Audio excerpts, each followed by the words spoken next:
我第一次在案卷上看见自己的名字，是在父亲书房的案格里，不是落款，是认罪。蓝氏女钦差，私改罗家案供词，致人含冤下狱，自知罪重，愿一力承担。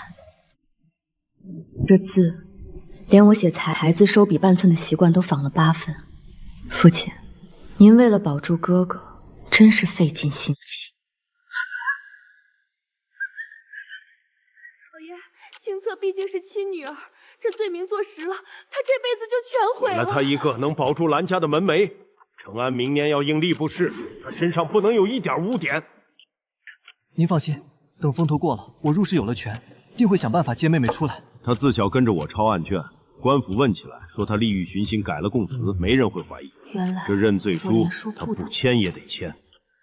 老李冷，我给他做件厚些的斗篷，银狐毛的，轻一点。他身子弱，受不得动。好了。原来在他们眼里，下个狱死不了，连一件银狐毛斗篷都不如。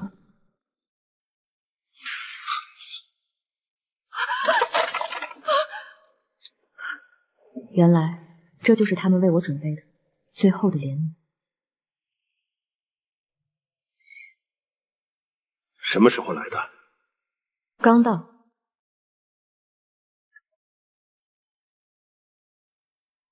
凉了。我再去换。他听见了吗？这西窗风大又潮，先生在大堂见客纳银，却让您在这儿没日没夜的抄这些晦气供词。这裂痕是13岁那年砸出来的。那天我看出契书里补了一个母字，破绽都能看出，佩服佩服。点吃，没人跟你抢。今天你父亲立了功，特意给你加的餐。女子细心是好事，将来管家不吃亏。这些年多少难缠的状纸是您写的，蓝先生只管落款，功劳全是他们的。父亲说我自刎让我停状，兄长说我记性好让我背供，母亲说我夜里不容易困，给我送一盏桂圆茶。后来省事的事确实越来越多了，他们只记得我能省事，却忘了我也会累。外头都说蓝先生目光如炬，状属字字珠玑，哪他们只见林怀章3个字，清贵端正。谁会在意案底下的影子是谁？原来从那时起，我就只是蓝家案底的一道影子。小姐，我们就不能不写这劳沙子状纸吗？我16岁起，凡经手的案卷都另抄一份。你知道为什么吗？因为我知道，总有一天，这些字会成为刺向他们的刀。私藏案卷是重罪，奴婢不懂。因为我怕林家的字出了事，第一个被推出去挡刀的永远是那个见不得光的人。可是，就算我死，今日我埋下的每一笔，他日都将成为审判他们的证词。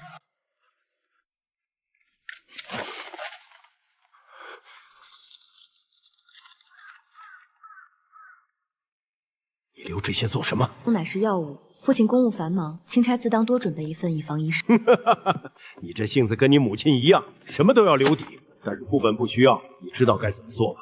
但我也知道，有些东西不是你说毁就能毁掉的。你要我烧，我便烧给你看。但真正的证据，早已藏在你找不到的地方。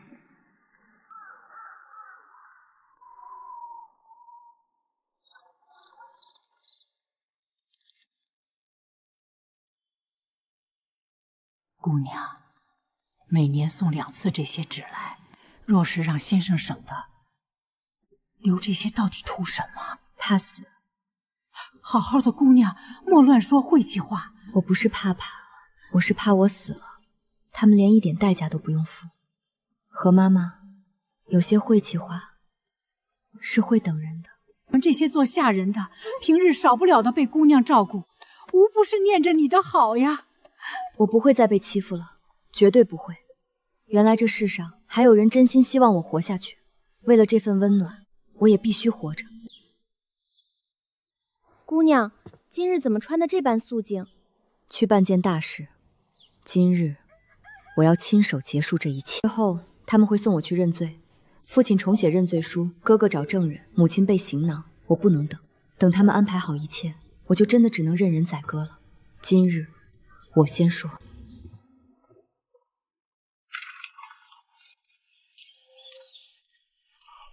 姑娘，这么早去哪儿？去福安寺上香。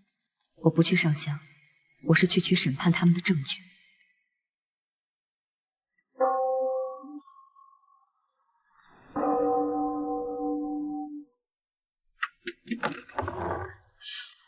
姑娘，万事小心。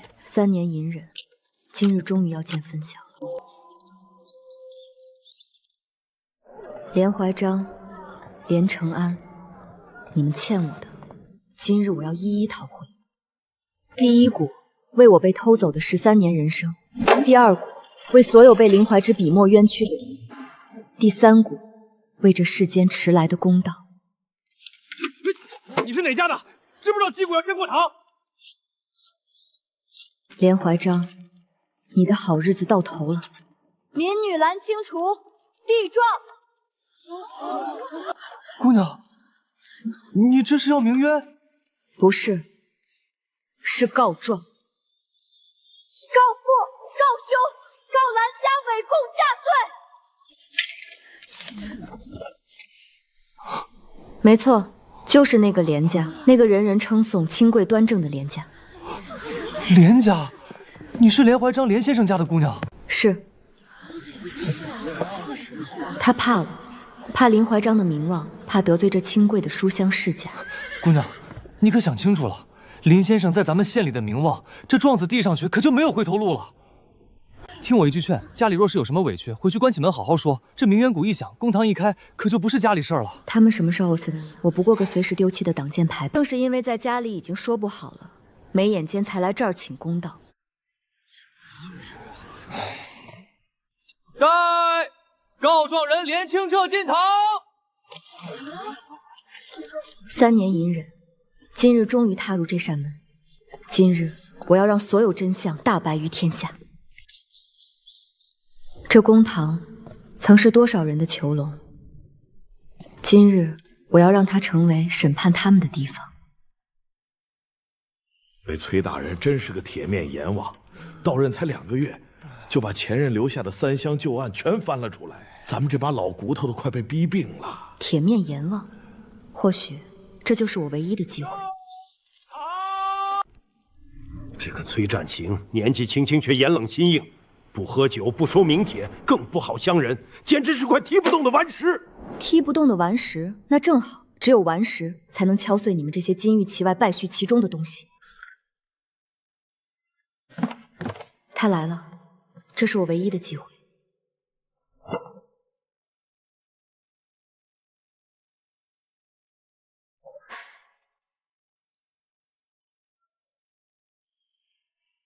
林怀昌是你父亲，告父，这林家姑娘好大的胆子。没错，我就是要告他。蓝承安是你亲兄长，是。供词伪造画押，嫁祸亲女。这林怀章平日倒是装的一副道眼黯然的样子。你要状告家父家兄私改罗家案，供词伪造画押，企图嫁祸于你。是。身为女子，你可知在大约礼上告父告兄意味着什么？一旦作实，即便他是受害者，也难逃不孝之名，终生受人。这一纸状书递上，你便是把自己也推到了风口浪尖上，再无退路。我本就没有退路，民女早已无路可退，请大人秉公办案。好一个无路可退！今日我便还你一个公道。传林怀琛、林承安即刻上堂对质。孩子是抱着必死的决心来的。告父告兄，按理需先受杖刑，且此案一开，你便再无林家庇护，你可知道？还告？他们已经替我写好认罪书了。好一个林怀章，好一个书香世家！他们连让我选择的机会都没有给我。我若不先告，下一次跪在这里的便不是地状的人。好一个书香门第，好一个父慈子孝，是认罪的人。压灭门案，3个月前悬而未决的一案，原来林家竟然牵扯其中。罗家案本府正要重查，你父亲经手过？经手过。原供在何处？这份是罗玉娘第一次来兰家求状时，我照原样抄下的供词。后来交到府衙的那份，少了2句话，多了1枚画押。自己娟秀，却力图纸币，这确实是3年前的旧纸，墨迹也有年头了。既然早有证据，为何今日才来？因为家父昨夜备了一份认罪书，我等了3年，等一个公道，可他们连等的机会都不肯给我。认谁的罪？禽兽不如！为了掩盖罪行，竟然要牺牲自己的亲生女儿！我的认罪书呢？好一个连怀章！我倒要看看你能无耻到什么地步。在兰家书房暗格中。你没带来？没带。没带，空口白话，谁信啊？既然是重要证物，为何不带？我若带走，他们便知道我已经看见。昨夜到今日清晨，足够他们改第二。我赌他们还抱着侥幸，赌我不敢真的告官。这姑娘不仅有勇气，更有骨力，难怪林怀章要急着除掉。我怕死，但我更怕不明不白的死在他们手里。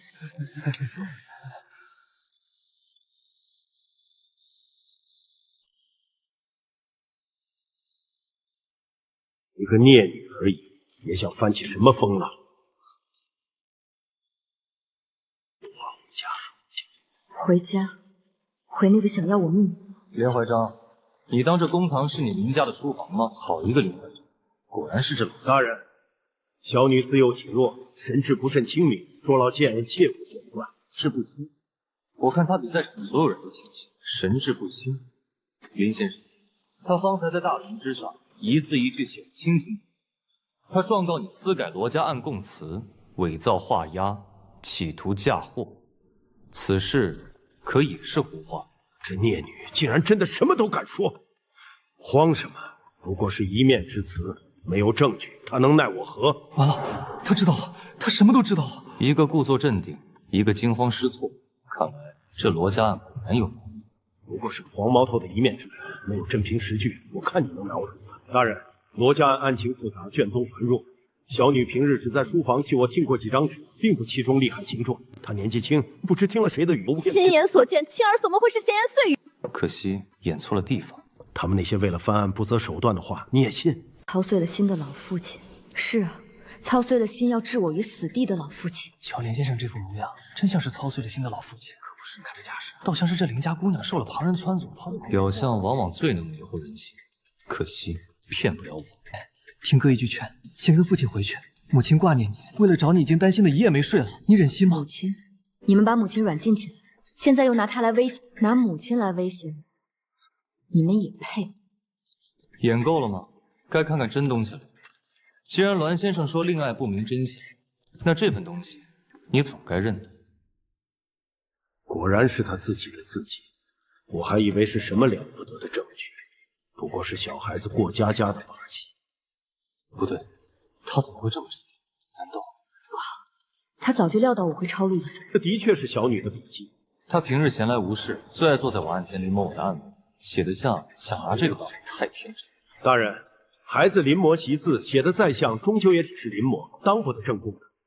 没关系，我还有别的证据。临摹，我倒要看看你改的痕迹能不能你临摹出来。既然林先生说那是习字，不好，他竟然真的调来了原始卷宗。3年，终于等到这一天。大人，请看，左边这份是林姑娘抄下的原供，右边这份是府衙案件中正式留存的。果然有问题。我明改的天衣无缝，一字之差，就是一条人命。林姑娘那份写着看见安国公府车驾停在巷口，而府衙留存的这份少了这2句，却多了一句夜深雨淅，并未见可疑人。终于有人看见。会会疏而不漏，也改得了文字，改不了痕迹。且看这画押的位置，府衙这份墨色略深，倒像是后来看林先生那指头，案在案边一动不动，连袖口都没偏下。不能慌，绝对不能慌！只要我不承认，他就没有证据。慌什么？不过是墨迹深浅不同，他没有证据证明是我改的。只要我咬住不承认，他能奈我何？我倒要看看你能装到什么时候。2份供词截然不同，蓝先生觉得哪份是真？我受不了了，我真的受不了了！想拿规则压我，我吃这碗饭20年，比你更懂规则。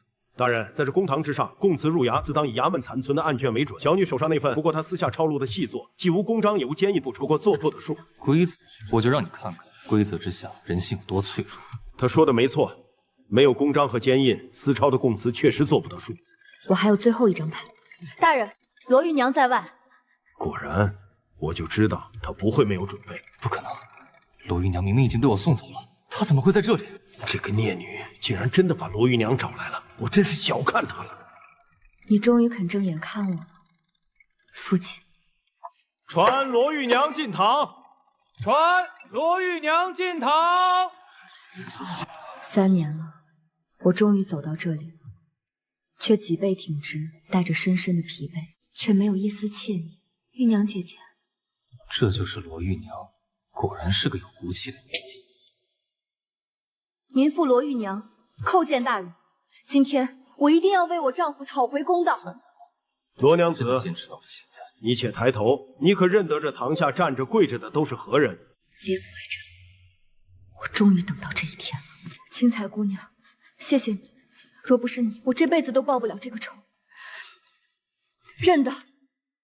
敢乱说话，公堂之上，话可不可乱说。还在威胁证人，看来你是真的不见棺材不落泪。别说，求求你别说。他会杀了我的，他真的会杀了我的。对，我不能怕，青菜姑娘都不怕，我怕什么？他真的会杀了我，他什么都做得出来。瞧瞧，这罗娘子吓得跟筛糠似的，谁见着连先生不发怵啊？那可是连先生，一支笔能把黑的写成白的，白的写上有一处。咱们这一点的，谁不怕他的名声？极为慎重啊！看来这些年被他害过的人不在少数。越是镇定，越说明你心虚吧。这就是血书？不可能！那张纸明明被我烧了，他怎么会有半张？可我认得他的字，我死都认得。这是我丈夫用命换来的证据。今天我一定要让你血债血偿。不可能，这绝对不可能！我明明亲眼看着他烧成了灰。好一个林怀章，竟然能做出如此丧心病狂之事！他写人命2字，最后一笔总是压得极重，力透纸壁。这根本不是林先生那种清贵端正的字。我看了他写的字20年，我怎么会认错？完了，全完了，我们都完了。临摹，连写字的力道都能临摹的一模一样。林先生，看来你这女儿习字学得很有自己的主张啊。完了，全完了。现在该是你认罪的时候。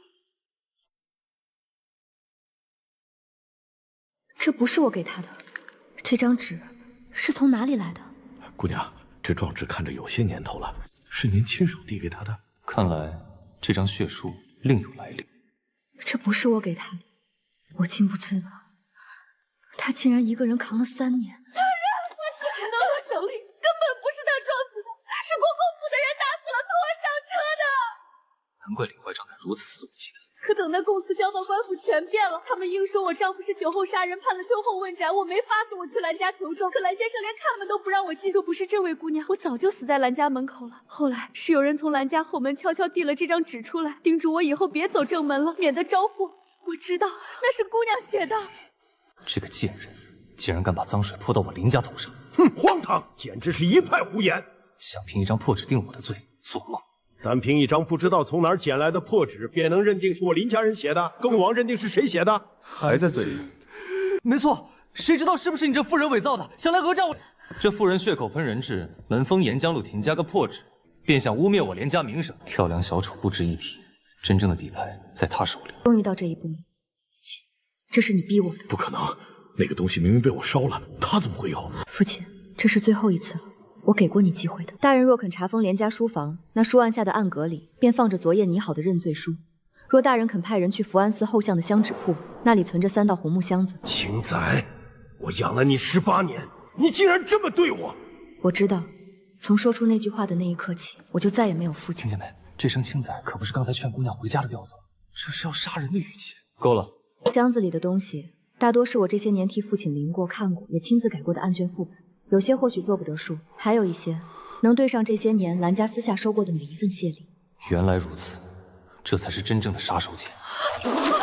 完了，全完了，连账本都被他找到了，我这辈子彻底完了。那些银子我也花了，我会不会也被砍头？为这些年被你冤死的人讨回公道。该收网了，去取。终于要真相大白了。想定我的作死，你也别想活。大人，私藏案卷副本。果然，还想拉个垫配的，你竟然真的要和我同归于尽。是，我早就做好了准备，只要能让你伏法。知道这是重罪，却还敢这么做，你真的疯了！知道。好一个连清策，今日我定不会让你白白牺牲。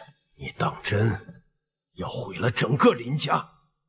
父亲，你曾经教过我，你还记得我？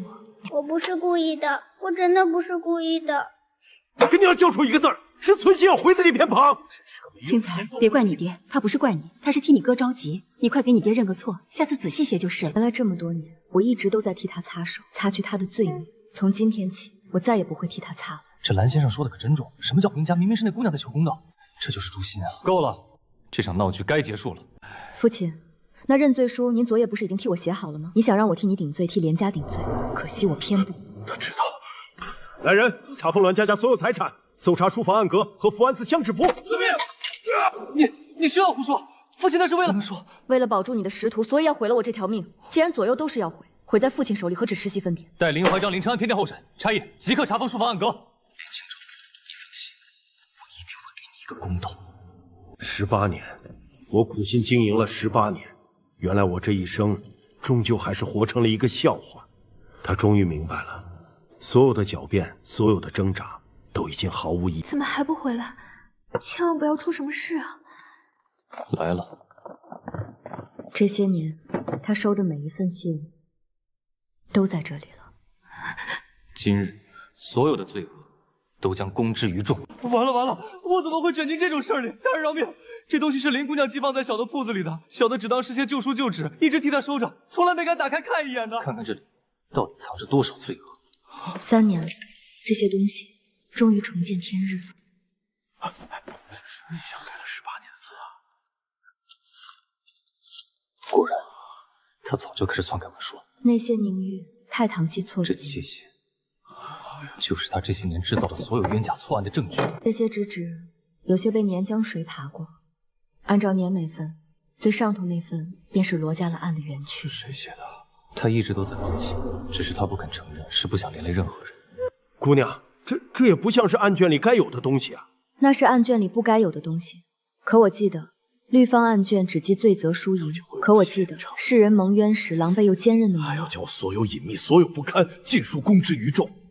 箱中藏物愈发隐秘，此事牵扯绝不简单。大人，这是安国公府专用的青鳞纹纸，市面上寻不到。果然，林家背后是安国公府。真正能要连家命的那一份，我没放进去，就在我的袖子里。你藏了东西，你竟然还藏了最后一手。从前我在书房替父亲裁纸裁状，裁那些别人对进兰家的生死话。我10几年的光阴都在为你的罪孽做嫁衣。今日轮到我来裁林家了。私藏案卷副本，按律本就是重罪。青才，你这已经是在自掘坟墓了。我轻负在即，必要拉你一同坠冤。父亲，您这会儿才想起提醒我这是重罪，您不是想要答复，您是想让我闭嘴。封连家书房，狡辩无用，罪证确凿，即刻彻查到底。大人，这不仅是书房，封连家账房，传乡知府掌柜，传罗家案当年经手的所有书议，再传安国公府所有地信，即刻执行。再拦下2段，不得私取正任，违者一律严惩。一案彻查，连根拔起，绝不姑息任何牵连之人。领命。全完了，家世、前程，一切都没了。18经营一朝尽毁，我毕生算计，终究败给自家女儿。所有的隐忍牺牲，终有归处。天道昭昭，终不负人。大势已去，我彻底输了，输给了我亲手养大的女儿。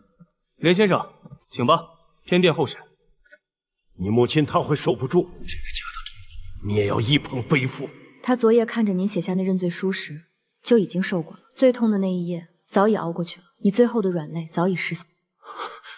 原来最伤人的从不是控诉，是他全然看透、全然放下的清醒。风起旧事落，至此前尘皆散。姑娘，小心。多年身处牢笼，早已不敢相信任何人的身手与善意。往后，我不必再依靠任何人，我自己便能斩。林姑娘，你今日递上来的这东西，它不只是状主。这不是简单的诉状，是你数年隐忍换来的公道契机。它是刀。大人，刀不是今日培育，这把刀。此女隐忍痛楚，心怀大义，藏识颇深，绝非寻常弱女子。从今日起，你暂居官驿，暗自为审明之前不准踏入连家半步，更不准私见连家人。谢大人，自此斩断连家牵绊。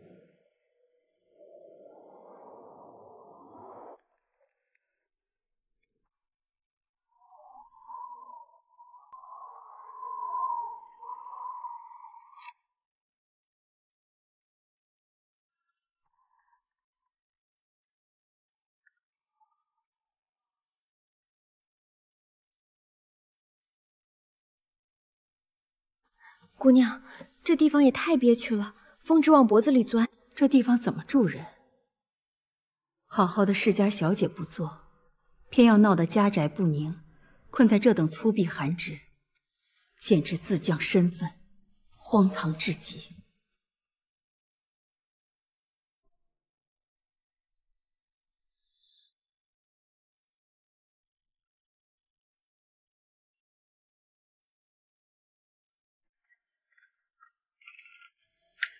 能住。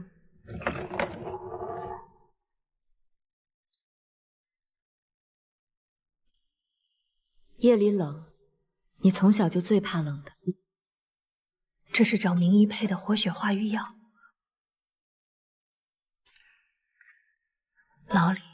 老李若真的动了粗，受了刑，你先自己偷偷擦上，千万别等伤口肿得老高再喊疼。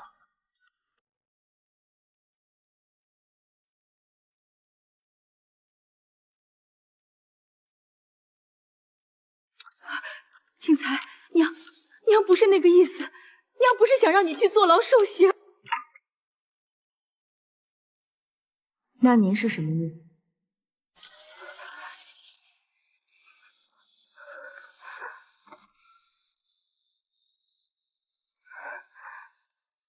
青才，你父亲那是老糊涂了，你哥哥他也是一时被功名蒙了心，他们都是糊涂啊。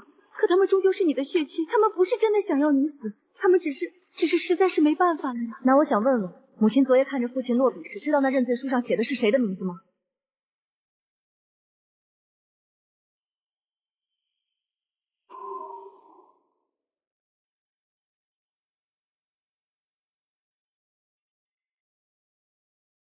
我劝过你父亲，怎么劝的？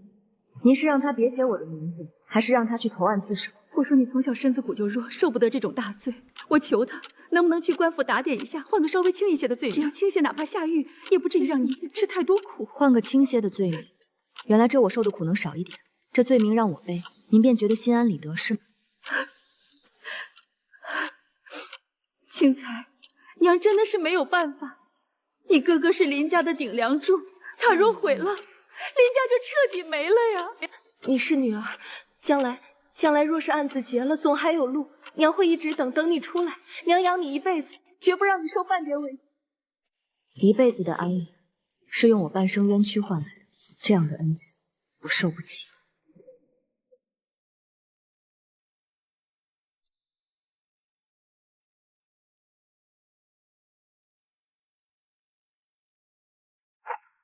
母亲拿回去。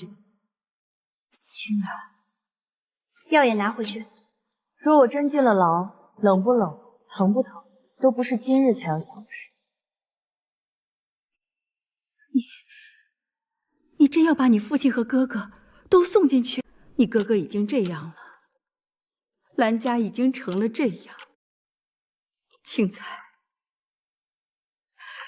你总不能真看着他去死吧？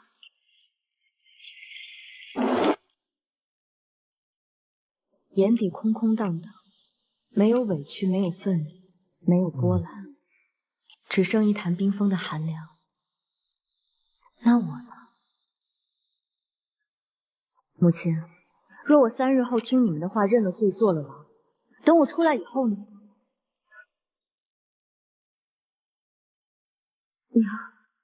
娘会去接你回来的。接我回来？回来住哪里？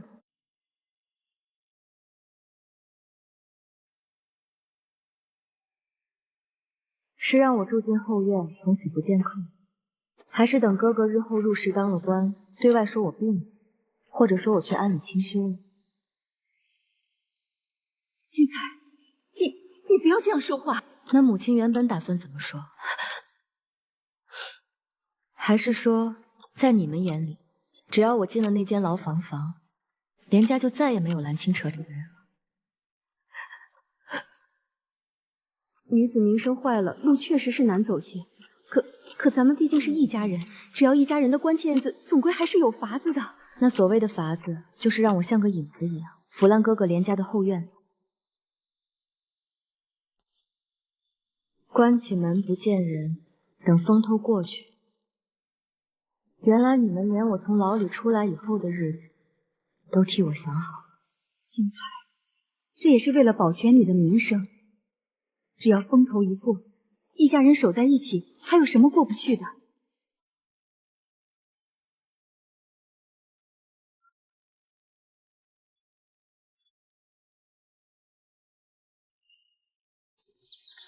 娘，我头也疼。你先忍忍，等你哥哥退了烧，娘再来看你。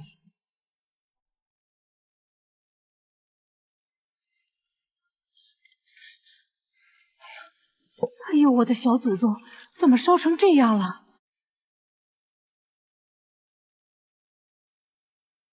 我那是真的忍了，忍到半夜烧的说胡话，忍到最后是乳娘救了我。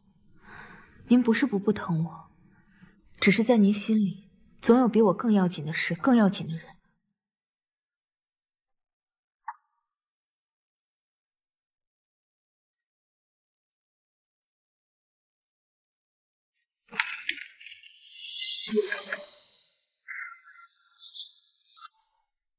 夜深了，母亲请回吧。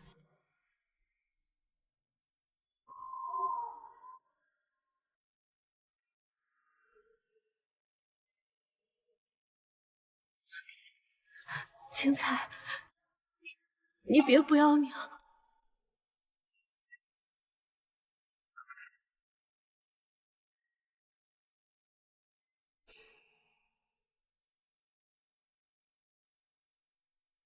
母亲请回吧。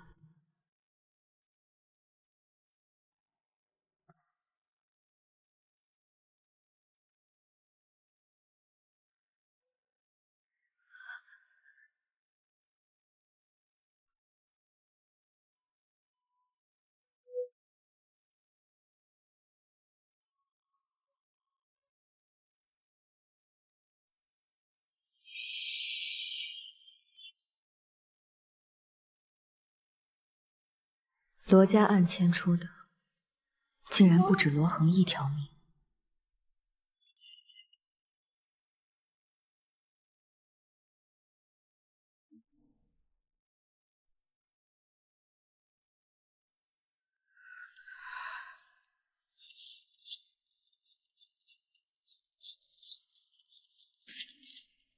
原来如此，萧还原，12年前你就和父亲搭上线了。12年前，父亲还只是个替人写契书，连买墨钱都凑不齐的落魄秀才。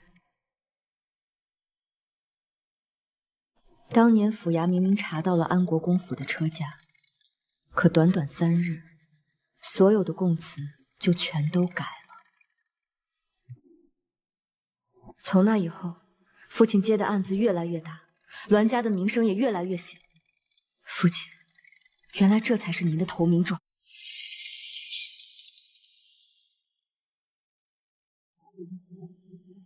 城南旧巷的泥泞、漏雨的屋顶都已经远去了。如今林家有大宅，兄长入名校，母亲有马车，连我也在西窗下得了一张能抄写供词的小桌。可这一切，竟全是用别人的命裁出来的。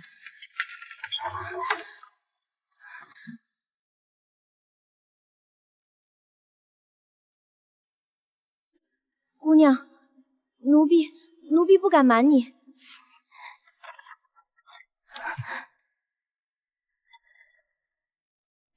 这是什么？奴婢在公子书房打扫时捡到的，是公子写给老爷的。奴婢看着害怕，就偷了出来。妹妹姓妾，若以母亲相劝，或能认下。待吏部事后，再设法接她出狱。罗家案不宜再拖。萧家那边已催。公子和老爷，他们这是要把您……他们不是要把我送进去，他们是觉得我已经是个死人了。为了那场吏部事，为了萧家的权势，他们连亲生女儿的命都能标好价。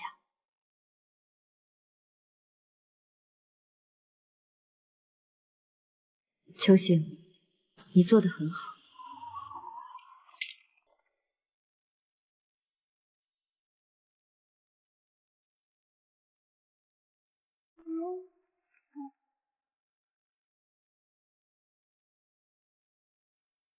原来在哥哥眼里，我从来不是什么亲妹妹。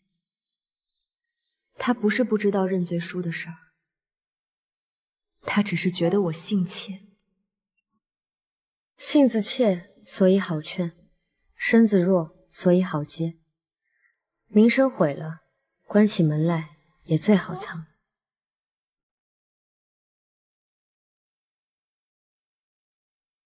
罗家案不宜再拖，萧家那边已催。萧家、安国公府，若只是为了保住哥哥的吏部事，父亲何必如此急躁？那是萧还远的催命符，他在催父亲抹掉12年前的血迹。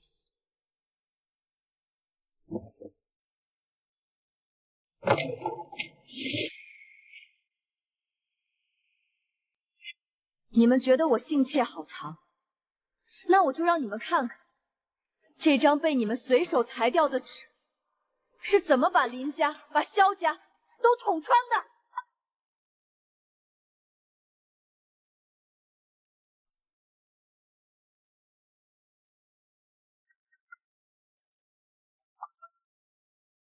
莲姑娘，府尹大人身边的书议求见。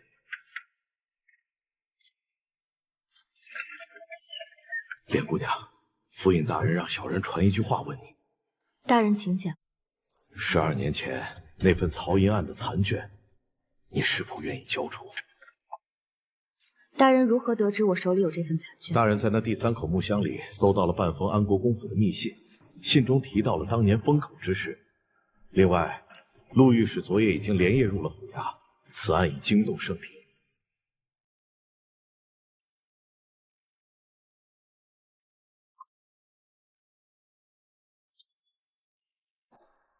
告诉大人，我愿意。这就是那蓝先生家的官司啊！女儿告亲爹和亲哥，真是闻所未闻。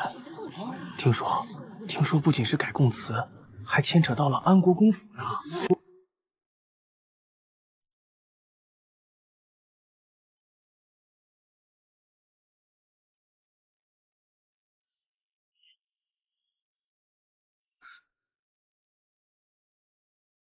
怀章，看看你养的好女儿，连家的名声全毁在这丫头手里了。全场再度归于死寂，只余玉沉沉。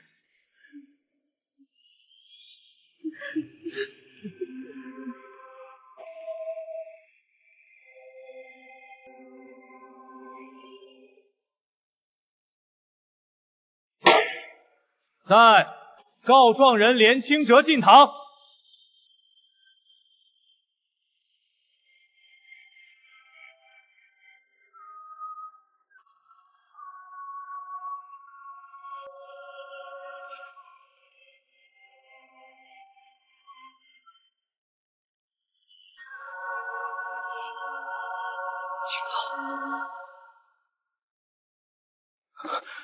青色，你听我说，听哥哥一句话，你现在收手，一切还来得及。父亲这把岁数了，他那身子骨根本经不起这种审讯。萧家那可是安国公府，根本不是我们蓝家惹得起的。你若真的把事情捅到天上去，没人能护得住你。没人护我，那哥哥，你这么多年护过我吗？我以后会，只要这次咱们家渡过难关，我入世有了权，以后定会好好待。勾起急弹便急之兵荒无物，半数收敛。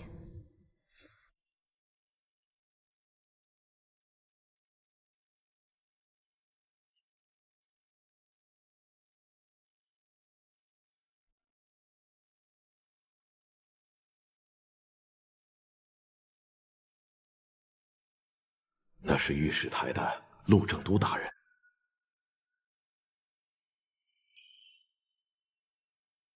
今日开审，本官先不问你连家是否受了安国公府的威逼胁迫，本官只问一件事：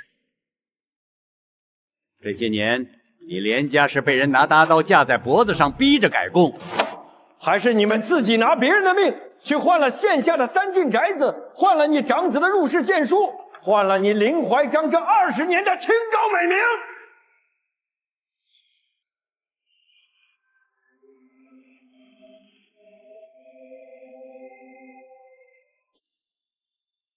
林怀章，12年前那桩曹银案，你可曾经手？回大人，草民当年只是在府衙谋生，替人诊写一些琐碎文书，案情审理、证词取色，草民一概不曾参与。替谁短写？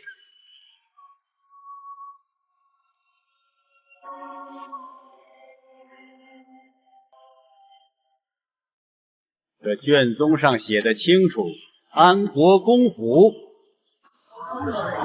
怀章当年年轻识浅，许是被权贵蒙蔽利用，可叹我林家门清正今年处给的不孝的逆女，实在是家门不幸，还请大人明察，莫要听信这疯丫头的胡言乱语。青才，你睁眼看看，坐在那儿的是你亲生父亲，他纵有千般不是，也是你的生身之父。你如今状告父兄，将家族100年清誉毁于一旦，你日后还想如何立身？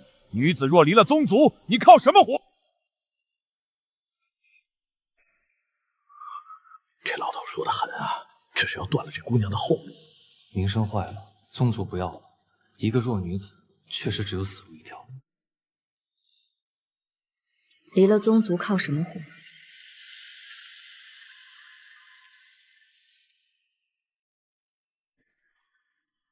就靠我这双手。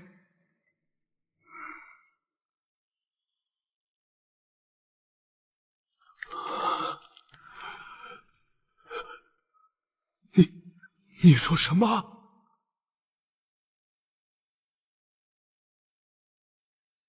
这双手能替人写状礼，能下地查供词，能分辨谢薇的伪造笔记，更能记住每一个证人的微表情。我不靠连家也饿不死。荒唐，简直荒唐！女子抛头露面出来营生，成何体统？你这是要把连家的老脸都丢尽呐！青才，够了。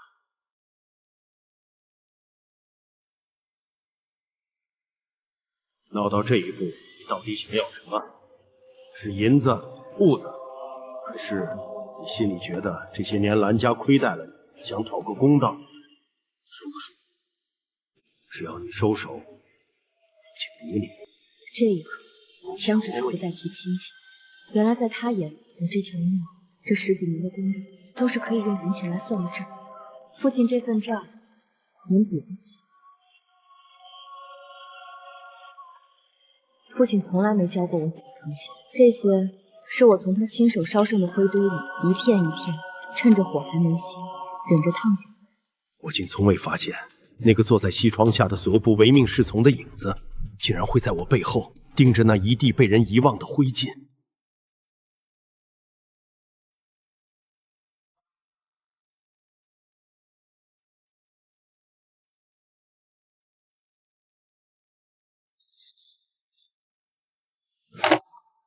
大人，陆大人，大人明察，当年萧家的事，我根本什么都不知道，我为之干命。我那时还小，我只顾着读书，父亲做的那些事，我半点都没有参与，都是他一个人干的。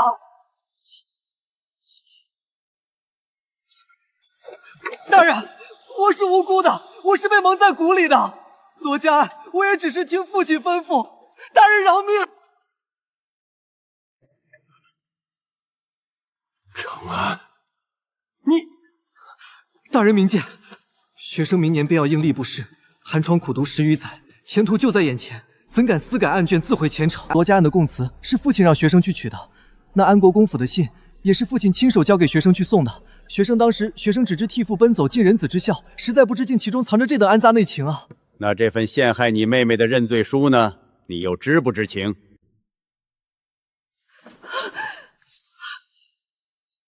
程安，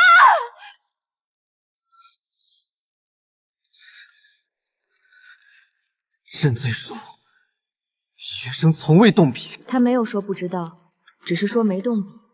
这份功名利禄淹透的骨气，倒是跟父亲一脉相传。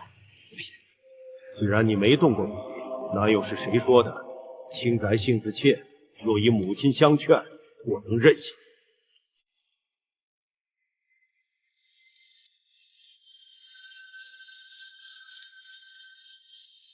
大人，物证在前。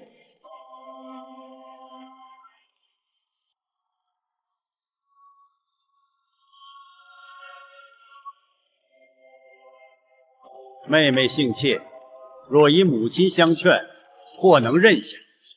待吏部事后，再设法接她出狱。连承安，这字迹你可还要说你不知情？你虽未在认罪书上落笔，可这字字句句哪一个不是你出的阴谋？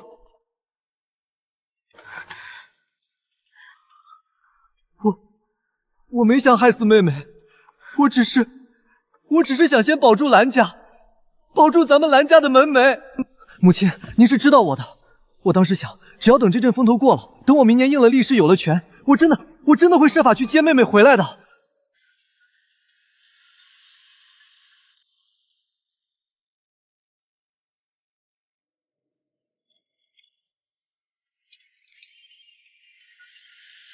妹妹也吃。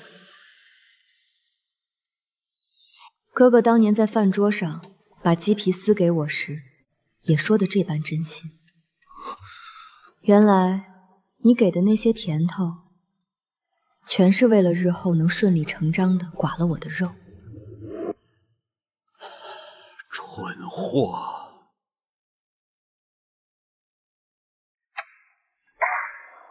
蓝承安，事到如今，你还敢以保家之名行构陷之事？若不是父亲这些年利欲熏心，一直暗地里替萧家改那些见不得光的案子，何至于有今日？大人，我只是个做儿子的，不过是照着父亲的吩咐行事。那些来路不明的银子，那些入室必用的剑书，还有咱们住的那座大宅子，哪一样不是父亲亲自收进房里的？还有妹妹那一手写的能以假乱真的字，不也是父亲您从小手把手教她写的吗？她这些年没日没夜替栾家捧那些见不得光案卷，不也是父亲亲抚默许亲口指点的吗？如今出了事，命要丢了，你们怎么能把所有的罪名都算到我一个人的头上？这不公平！我的老天，这当儿子的为了活命把亲爹卖了个干净，这林家父子真是如出一辙的毒，连骨肉亲情都能拿来挡刀。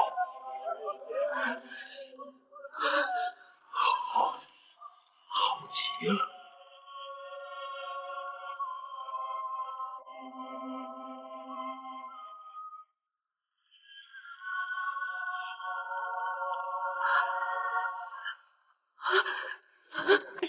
他最后看的还是那位状告父兄的栾姑娘。我很想知道，若今日跪在堂上求饶的是我，母亲会不会也用这般复杂的眼神看别人？承安，你先起来，地上凉，起来说。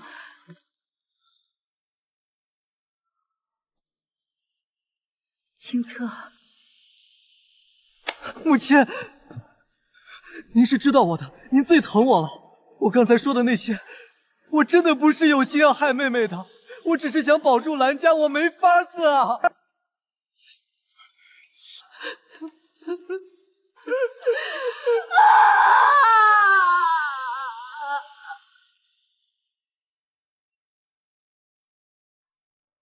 那只手，昨夜在官驿里还握过我的，那时我也以为那是世上最暖的东西。这罗家娘子哭得人心都要碎了，她是为她死在牢里的丈夫哭，也是为她这些年跪过的每一处深宅门槛哭啊！本怀章告诉你，安国公世子萧荒远昨夜便已被传入御史台密审，你若还要死撑，还要把这满身的罪孽推到你亲女儿身上，本官便按连姑娘递出的那一箱旧案副本，一件一件、一桩一桩往下查，直到把你连家这些年所有的暗杀事都翻个底朝天。连怀章，你是要自己招，还是要本官带你去御史台和萧王子对质？这些年，你竟一直偷偷留着。是。什么时候开始？16岁。文章老练，辞藻犀利，做事夸你将来必有大前程。我就知道程安是最有出息的。来，多喝点汤。妹妹那几处小字也算有些用处。那晚的风真的很冷。如果有一天他们指着这些字说是我的罪，我拿什么证明哪些是我愿意写的，哪些是他们逼我写的？罗家案是安国公府萧家人干的，12年前的曹银案也是。连怀章，你终于肯认了。说安国公府汇银共计3000两，每一份被改动的证词，皆是由草民授意。草民利用小女青才的笔记，让她在不知情时贫写干净文书，再由长子程安送去国公府，以此换取应试的篆书。那这份指认连青才改供的认罪书呢？认罪书是我写的，字迹是我仿照青彩的习惯改的。程安对此事完全知情，但他确实未曾动过一笔。父亲，许氏亦知情，但他从未参与其中。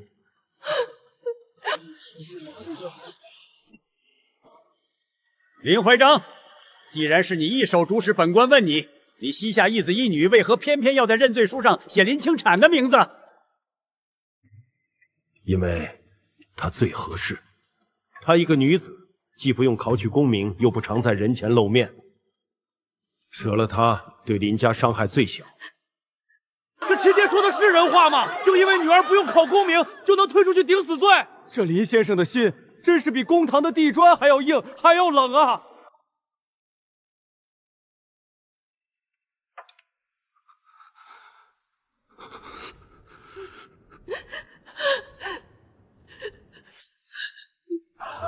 蓝清澈，如今你父兄皆已认罪，案情大白。作为告状之人，作为差点被抹去的那个影子，你可还有什么要说的？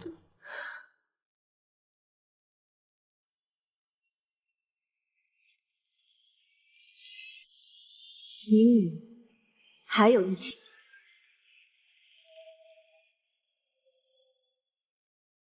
此案审明查清之前，民女斗胆，请大人准许民女暂时不归兰氏宗族管束。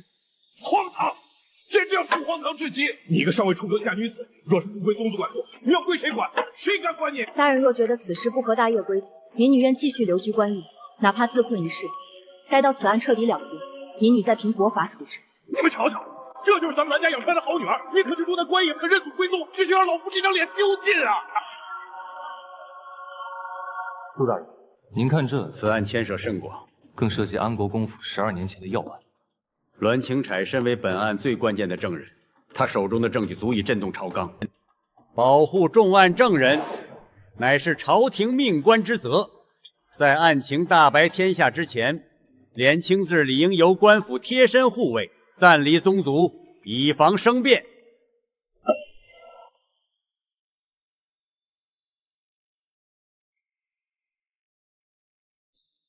准！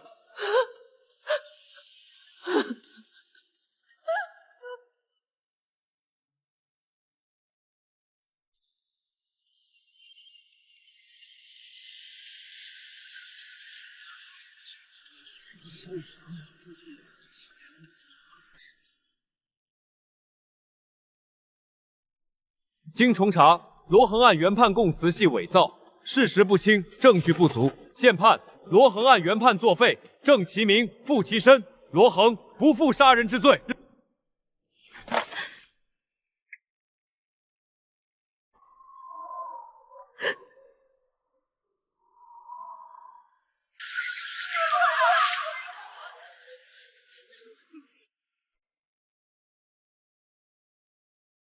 想起以前，咱们这儿谁家打官司不想请连先生？他往那儿一站，脊梁骨挺得笔直，笔里头全是黑心墨，今天算是彻底折了一半了。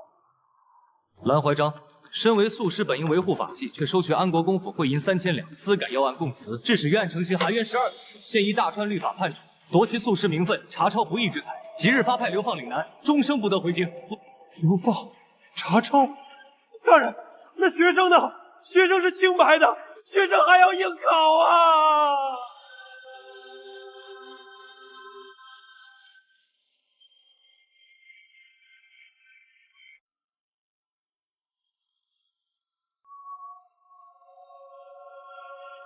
真是祥子，你竟然报了这么多。每一天，我都在等这一天，父亲。栾家长子栾承安，身为世子，却藏匿原供，传递伪卷，欺瞒官府。现判削去其生源功名，永不录用，且栾氏此脉3代之内不得应试入仕。学生没有改过，学子您说3代啊！3大人开恩，3代，这不仅是杀了学生，这是要断了我栾家的根啊！这时候知道是连家的根了，坑害亲妹妹的时候，怎么不想想那也是连家的血脉？大人，只要不开除集美，只要允学生应试，学生愿受重责，求大人。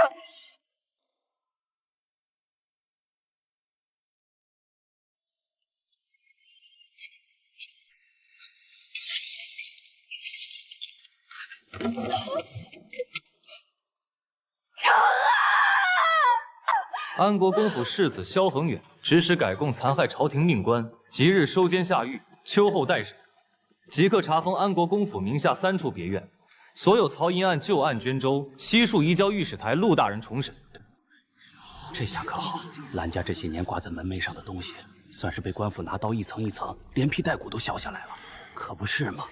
什么清高美名，什么大好前程，什么读书人的体面，今天一过，全成了笑话。清明、虔诚、体面，原来你们拼了命，甚至想要用我的命去保住的东西，碎起来的时候，竟是这般不堪。青才，从前他这样叫我，接下来通常都是倾城，把这份卷宗誊了，去把案子核一遍，去替你兄长把那篇文章改了。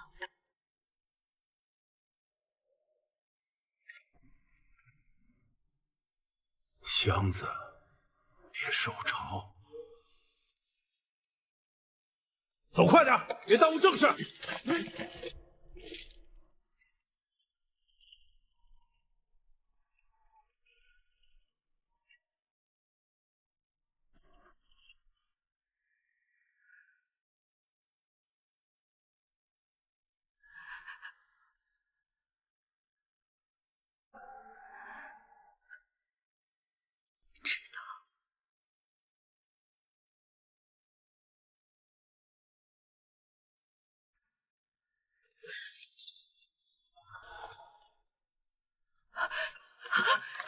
承安，承安，让开，别挨着公事。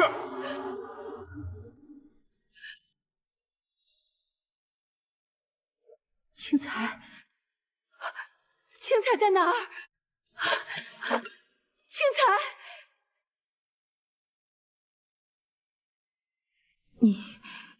你今晚回家吗？不了。